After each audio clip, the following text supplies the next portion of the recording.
Good morning, folks, and welcome to This Day in History, the Snarky Edition, where we dust off the past and give it a good satirical spanking. I'm your host, the voice that's smoother than a procrastinator's excuse. Let's dive right in, shall we? On this day in 1776, the Americans received their tricorn hats from the British in the Battle of Long Island. But don't worry, they bounced back a week later in the Battle of Long Island iced tea, where the real victory was not puking after the third round. The Brits, ever the early birds, snagged all the parking spots, leaving the Americans circling like vultures at a Revolutionary War tailgate. The Yanks might have won if they weren't 3 sheets to the wind on those boozy teas.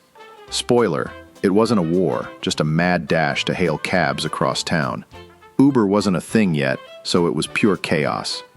In 1907, UPS was born in Seattle, a city so green that it's practically a kale smoothie. Yet somehow it gave birth to the brownest brand in history. Their iconic, "What can Brown do for you" slogan was a glow-up from their original pitch.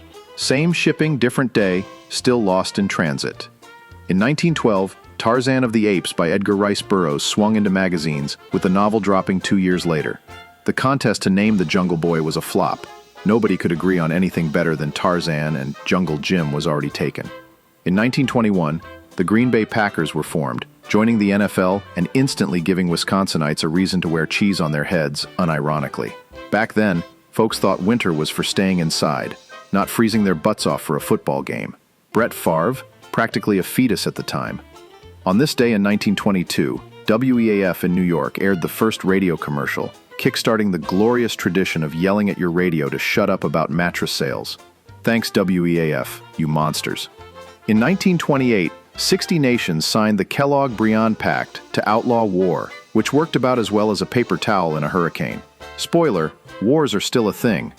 In 1942, Cuba declared war on Germany, Japan, and Italy, prompting a collective "Who invited them?" from the Axis powers.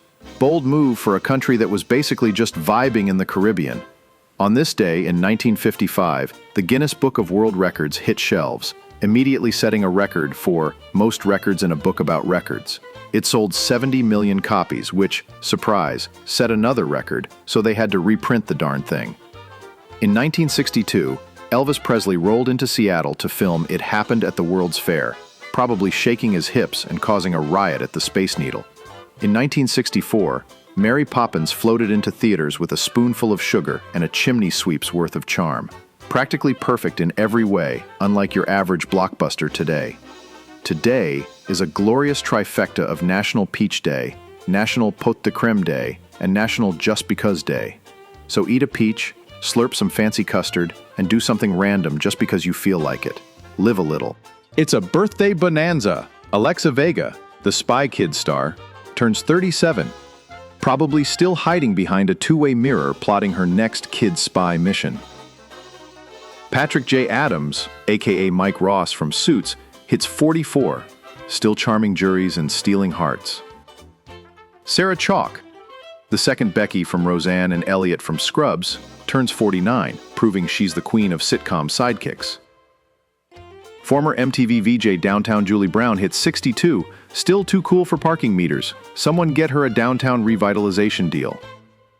Charles Fleischer, the voice of Roger Rabbit, turns 75, forever living the dream of working with Jessica Rabbit, who, let's be real, wasn't bad, just drawn that way. And Bond girl Barbara Bach, also Mrs. Ringo Starr, turns 78. From The Spy Who Loved Me to Gold Bond Cream, she's still got that 007 sparkle. That's your history hit for today, folks. Tune in tomorrow for more laughs from the annals of time. I'm Romeo St.Pierre. Have a great day and stay satirical.